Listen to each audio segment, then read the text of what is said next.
Thank you, Jeremy. And I want to thank everyone here today for joining us. We're going to be talking about how we better connect insights to the media and creative decisions that we make, but more specifically, we're going to show how AI-powered audience strategies unlock growth. Now, audience has always been a really, really critical signal in, helping us define strategy. But one of the things we're going to challenge today is, what if audience isn't just a signal? What if it's the strategy itself? So I'm going to use an example to showcase how this comes together. Start with an old marketing parable. Some of you may already be familiar with. We start with two individuals. There you go. All right. So we start with two individuals. On paper, they're fairly similar. Same gender, same age, same sociodemographics, same life stage, and even same geography. So if you were building a men's fashion brand, a few years earlier, you would say, you know what? I could probably utilize the same strategy to reach both of them. And that, might be the case, but you'd be making a critical error because I don't think you could find fashion that would really suit the needs of both Prince Charles and Ozzy Osbourne. Ultimately, we see the same sociodemographic data, but ultimately two very, very different human beings. Now, Anne, we've moved far beyond the realm of sociodemographics nowadays, but I still feel like the personas and the audiences we build are still limited in their dimensions. They still are reflecting a lot of assumptions about how people behave versus reflecting the actual decisions that they make. Can everyone hear me? Okay, lovely. Awesome. But we rely really heavily still on what people say they do, but not necessarily truly what their behavior is. So there's still a gap there sometimes between the self-reported data versus the true behaviors that we see. Exactly, and it is that gap that I think presents, a huge opportunity for marketers. But why don't we actually begin with another example, maybe is a little bit closer to home, of two other individuals that appear fairly similar. Hi everyone, I'm Anne Dragovits. I'm a Director of U.S. Media Strategy Planning and Activation at PepsiCo, and I'm based in Plano, Texas. And I'm Tavo Castro, the EVP of Strategic Planning here at Tinuiti, and I'm based in Los Angeles. And on paper, and we're pretty similar. Yeah, we look pretty similar. If you looked at both of these people on paper, you would assume that we're pretty same, right? Even same industry. Same. Yeah. But I thought it would be an interesting exercise to dive a little bit deeper and take a look at some key decisions that we make in our household. So. I took a lot of our data from our Amazon order history. To my wife, who might be watching on the live stream, I promised to scrub any embarrassing purchases out of it. And I uploaded it into an AI platform that we'll be talking about shortly, and to see a little bit about what it would say about my family based upon our actual purchase behavior. And what came out of it was really interesting to me. First of all, it did talk about how we are this trend-forward, viral purchasing, and I'm like, that's not me. And then I started thinking about all of those random purchases I make on TikTok Shop, and yeah, I'm pretty sure there's still a couple of Labubus somewhere in my office. Okay, maybe there's a point there. It also, it did talk about kind of this self-sustaining household, but the actual detail was a little bit more stark. It was basically saying that I was a doomsday prepper, and I was like, wait a second. I needed those 10 LED flashlights, and okay, maybe a dozen rechargeable battery packs was maybe too much. I may have gone overboard with enough emergency preparedness kits to save the entire neighborhood, but I will die on this hill. I needed those two-way walkie-talkies with the 50-mile radius. I may just not have needed the second set. So, okay, maybe there are things I'm not willing to admit to myself, but which are ultimately true. On a warmer note, it did talk about, my daughter who just turned 10 about 2 weeks ago, and all of the purchases that we were making to try to make this the best day ever for her. It even picked up on the cat's eye band / cheerleader / coquette aesthetic that we were using to decorate. And then finally, yes, I do have a very spoiled, mostly good boy, golden doodle, and we were on the search for the right fish oil supplements and probiotics to deal with his queasy stomach. So yeah, I mean, anything else that you saw, Anne? I mean, I think overall this adds context, right? This truly tells a story of who in your family are based on your purchase behavior, instead of just looking at everything in silos. So you see life moments, you see your priorities, even if those are tied to the walkie-talkie and your battery packs. But it truly your 10-year-old daughter's birthday party, your dog, and who you care about within that life stage, not just the purchases on their own. Exactly. I feel like it moved from these simple personas to like my true identity. Yeah. And ultimately, is really important when you take a look at what people say versus what their behaviors say they actually value. And we traditionally have built brands based upon understanding what consumers believe in and trying to align how they believe in our brand to those values that they hold dear. And then from there, we try to hope that they will drive then purchasing behavior. But what if we were to flip that? What if we were to bring those same buying behaviors further upstream in order to help fuel and identify the beliefs that will actually drive brand purchases? I think that's powerful because ultimately it brings a lot of these behaviors that people actually think about to the forefront. So. Yeah, I mean, you're right. In CPG, a lot of our purchases happen outside of our own platforms. They happen in physical retail, they happen on Amazon, on Walmart. And a lot of times the actual purchase level data has historically been most accessible and used for in-campaign optimization and performance optimization versus pulling that forward for true strategy and campaign planning upfront, which seems like a really simple pivot. But really in that mind shift, being able to think about what that audience data can truly be used for, not just for optimization, for performance and conversion, but what are we really truly learning from what our consumers are doing to be able to help that inform the ingoing strategy and how we build the plan around our audience. I mean, I couldn't have said it better myself, and that's why here at Tinuiti we built our connected commerce playbook to really bring all of this valuable behavioral data that ultimately truly indicates what people value and what people are willing to put their wallet behind, bringing it upstream to help define who our audience is, what is the job to be done against them, and ultimately what is the strategy to deliver on that.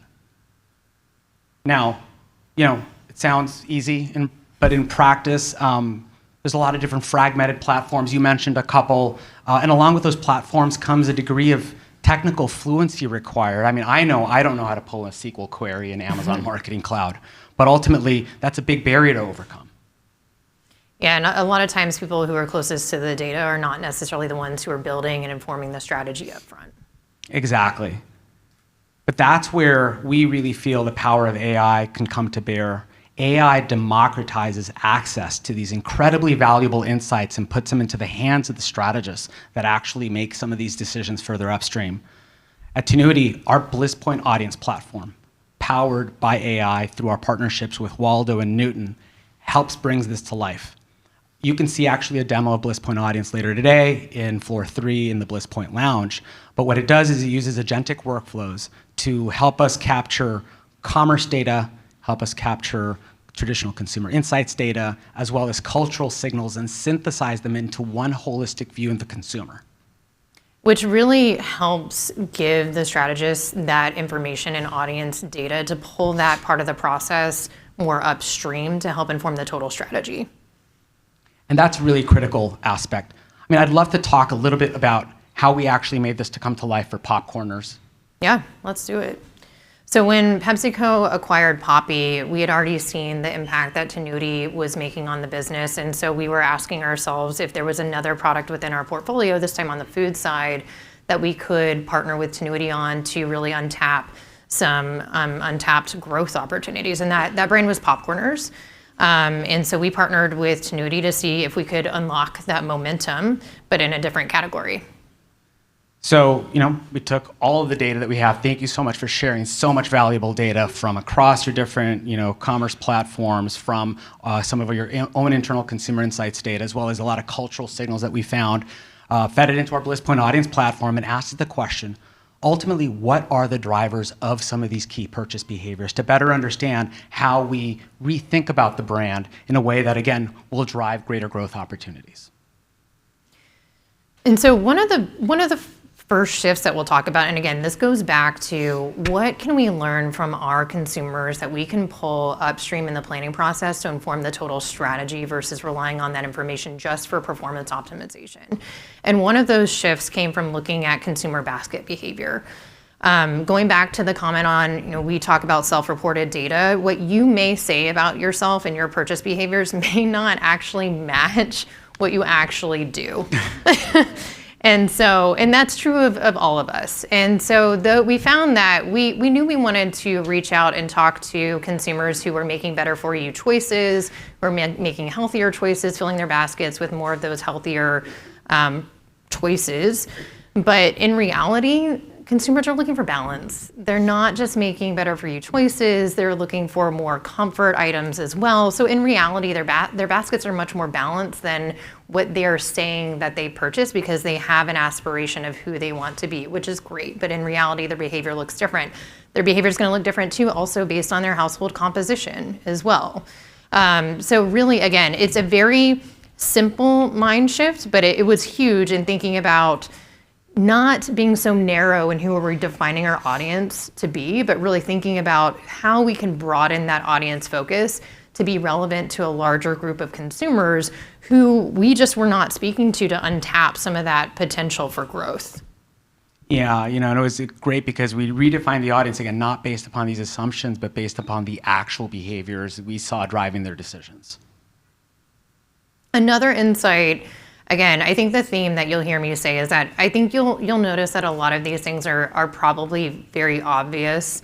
But again, it's really thinking about, but in putting them in application can be a little tougher to do than just knowing that it's the case and not really thinking about how the information can be used in application. So in this case, we're thinking about brand equity efforts and commerce efforts and thinking about how truly they should be working together and informed together. So when consumers were exposed to touch points across both brand equity measures and commerce touch points, we saw higher conversion rates. Higher conversion rates increased significantly.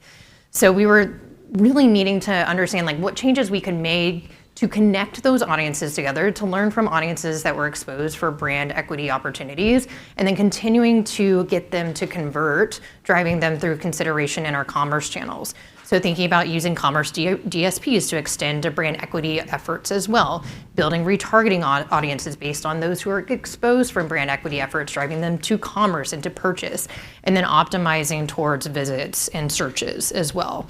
So this really, instead of treating our brand equity efforts as one opportunity and our commerce efforts as one opportunity, how can we bridge them together, knowing that the consumer is the same? We're talking to the consumer in both areas, but how can we make sure that that consumer journey is really matching what the consumer is actually doing? Yeah, and I think that's where connected commerce really comes to life. Ultimately, having an interconnected brand experience where the point of engagement and transaction becomes much more frictionless together. Yeah.